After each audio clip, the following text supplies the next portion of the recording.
तो सबसे पहले तो आप सभी को मदर्स डे की बहुत बहुत शुभकामनाएं हैं। जितनी भी माएँ मेरे देखती हैं मेरा ब्लॉग, तो आप सभी को मदर्स डे की बहुत बहुत शुभकामनाएं हैं, क्योंकि माँ का प्यार ही सबसे इस दुनिया में जो कि बेमतलब से हमारे से प्यार करती है माँ। और सबसे प्यारा जो रिश्ता है वो माँ का होता है। तो इसलिए आप सभी माँओं को मदर्स डे की बहुत बहुत बधाइयाँ। हेलो मेरे प्यारे प्यारे व्यूअर्स, गुड आफ्टरनून।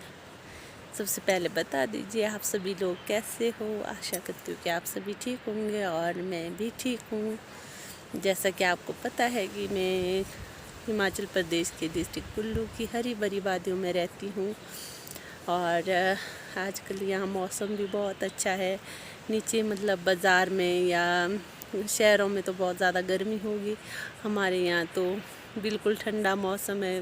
बहुत ही ठंडा ठंडा आप देख सकते हो कैसी हवा लगी है इस टाइम भी यहाँ पर। तो बहुत मज़ा आ रहा है,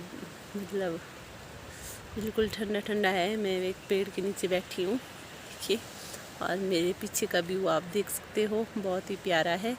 और आज है आज कोई ब्लॉग नहीं आया, आज कोई भी ब्लॉग नहीं आएगा। 2-3 दिनों से मेरे ब्लॉग वैसे भी नहीं आए थे, क्योंकि मैं गई हुई थी मायके, क्योंकि मेरे पापा बीमार थे थोड़े, तो मैं उनको देखने गई थी। तो पापा अभी ठीक है, ठीक ही बोल सकते हैं, ठीक ही हैं पापा जी अब। तो फिर मैं आई हूँ, फिर वहाँ से आके गई थी मैं एक शादी में। तब शादी से आने के बाद 2-3 दिन काम में ही बिज़ी रही, तो इसलिए मेरा ब्लॉग नहीं आया था। तो मैंने सोचा चलो आज भी ब्लॉग तो नहीं है, बस थोड़ी बात कर लेती हूँ आप लोगों से। तो आज है कुछ स्पेशल। तो आज है तारीख है 8 मई। तो 8 मई को होती है हमारी एनिवर्सरी। तो आज से ठीक 8 साल पहले 8 मई 2014 को हमारी शादी हो गई थी। तो आज हमारी एनिवर्सरी है। तो मैं देख लीजिए, एनिवर्सरी के दिन भी बंदर देख रही हूँ ना। और हमारे यहाँ कुछ मनाते नहीं, कुछ लोग मनाते भी हैं, केक वगैरह कटिंग कर लेते हैं, तो हम नहीं करते हैं। हम बस बच्चों का बर्थडे मनाते हैं, वो भी इस करके कि बच्चों को शौक़ होता है ना, बच्चों के शौक़ के लिए तब केक कटिंग करना ही पड़ता है। तो ईशानी के पापा को भी बर्थडे के दिन तो मैं गिफ्ट वगैरह दे देती हूँ, तो यहाँ से कहाँ से दूँ गिफ्ट। तो वैसे भी एनिवर्सरी के दिन कोई गिफ्ट वगैरह तो नहीं, बस ऐसे ही रहना हमारा दिन। तो ईशानी के पापा पिछले कल भी नहीं आए थे घर, और आज भी पता नहीं है आएंगे कि नहीं आएंगे शाम को। वैसे तो बुलाए हैं उन्होंने आना, अब पता नहीं आएंगे कि नहीं आएंगे। और मैं अकेली हूँ घर में, तो मैं सोची चलो आप लोगों को बता देती हूँ, है ना। तो वैसे लव स्टोरी तो आपने बहुत सारी सुनी होगी, बहुत सारी लव स्टोरी होती है, अलग अलग होती है सबकी अपनी, है ना। तो हमारी लव स्टोरी नहीं है, तो हमारी अरेंज मैरिज हुई है, जैसा कि आपको पता होगा। तो पिछले साल में मैंने बताया था, तो अगर आपने वो ब्लॉग नहीं देखा है तो प्लीज़ चेक कर लेना। तो हमारी अरेंज मैरिज हुई है, तो मैंने सोचा चलो आपको अरेंज मैरिज स्टोरी शॉर्ट में बता देती हूँ, है ना। तो हम दोनों की जो शादी की शुरुआत जहाँ से हुई थी, हम दोनों की जो स्टोरी शुरुआत स्टार्टिंग जहाँ से हुई थी, वो एक शादी से हुई थी। तो मैं गई थी एक शादी में, वहाँ पर थे इनकी बुआ आए थे, ये तो नहीं आए थे, शानी के पापा तो नहीं आए थे।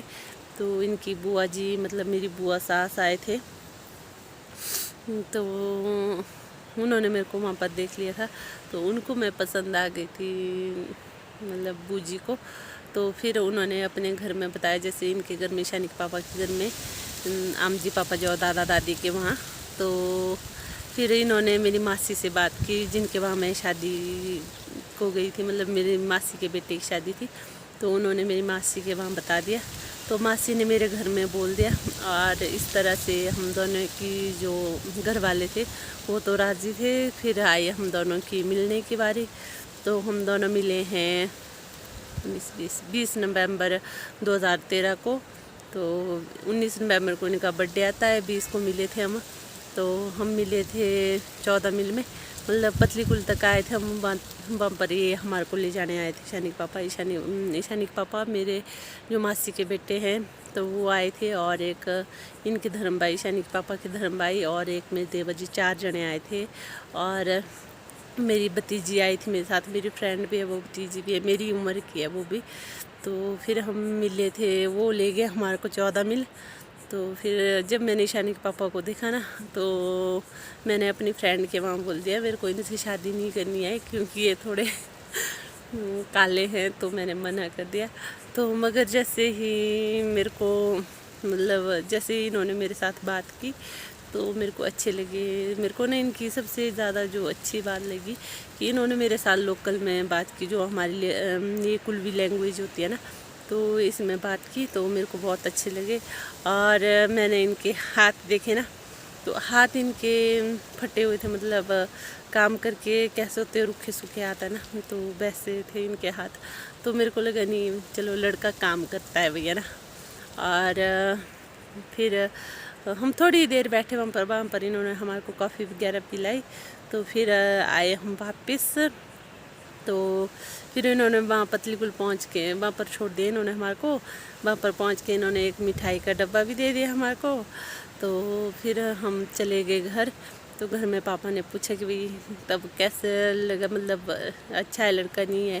तो मैं बोला तेरे मतलब उसको पसंद आई कि नहीं आई, तेरे को पसंद आया वो नहीं आया। तो मैंने पापा को बोल दिया अगर उनको पसंद है तो मेरे को भी पसंद है, अगर उनको नहीं पसंद तो मेरे को भी नहीं पसंद। तो 5-6 दिन तक इन्होंने कोई भी जवाब नहीं दिया था, ईशानी के पापा वगैरह ने। अगर ईशानी के पापा होते साथ में तो हम दोनों साथ में बैठ के सुनाते आपको स्टोरी, है ना। तो वो नहीं है तो मैं अकेली सुना देती आपको। तो फिर 5-6 दिन के बाद जवाब आया इनका कि भाई इनको पसंद हूँ मैं। और फिर उसके बाद फिर आए इनके मम्मी और दादी और मेरी मासी, जिनके साथ मेरा रिश्ता था, मेरी मासी, तो जिन्होंने हम दोनों का रिश्ता करवाया था।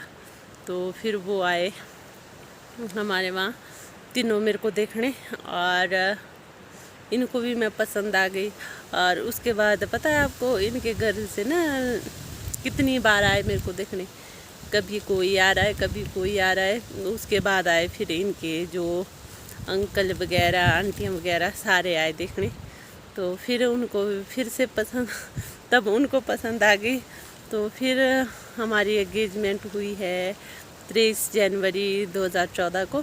तो फिर हमारी एंगेजमेंट हो गई। और शादी से पहले हम ज़्यादा से ज़्यादा 4-5 बार मिले हैं, उससे ज़्यादा नहीं मिले। तो फ़ोन पर बात होती थी, क्योंकि शुरू में तो मेरे वहाँ फ़ोन भी नहीं था। एंगेजमेंट के बाद मेरे भैया ने मेरे को फ़ोन दे दिया था, तो उससे पहले मेरे वहाँ फ़ोन भी नहीं था। तो हम दोनों की शुरू में फ़ोन पर भी बात नहीं होती थी, क्योंकि मेरे वहाँ फ़ोन नहीं था। जब हमारी एंगेजमेंट हुई 23 जनवरी को, तो उसके बाद मेरे भाई ने मेरे को फ़ोन दे दिया था, तो तब हम फ़ोन पर बात कर लेते थे। वो भी ईशानी के पापा पता है रात को करेंगे फ़ोन, ज़्यादा से ज़्यादा 5-10 मिनट 15 मिनट बात कर लेते थे। तो उसके बाद इनको नींद आ जाती थी। तो अभी भी ये सोने के मामले में ना, नींद के मामले में बहुत ज़्यादा वो है, इनको नींद बहुत जल्दी आ जाती है। तो उस टाइम भी थोड़ी देर बात कर लेते थे, उसके बाद सो जाते थे। हम उतना ज़्यादा बात भी नहीं करते थे, बहुत कम बात करते थे। और क्योंकि ये काम में भी बिज़ी रहते थे, और मैं सिलाई सेंटर जाती थी, तो सिलाई सेंटर में ये कभी कभी मेरे को छोड़ने आ जाते थे सिलाई सेंटर से घर। तो उसके बाद फिर हमारी शादी हुई, मतलब 8 मई 2014 को। और आज के दिन मतलब आज के दिन आई थी मैं इनके घर 8 मई को।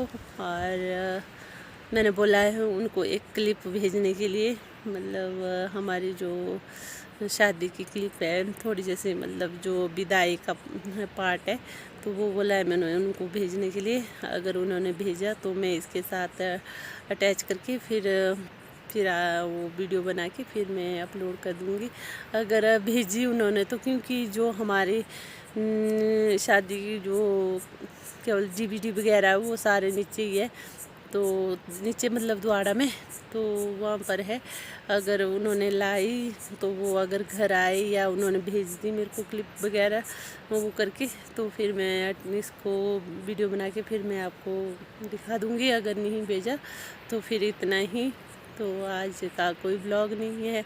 आई होप आपको हमारी जो क्या बोलते हैं अरेंज मैरिज स्टोरी आपको अच्छी लगी होगी। और हाँ, अरेंज मैरिज में ना अगर इस तरह की होती है अरेंज मैरिज तो बहुत अच्छी है। मतलब इन 8 सालों में कभी भी ईशानी के पापा ने मेरे से कभी भी ज़ोर से बात नहीं की है और कभी गुस्सा नहीं हुए हैं।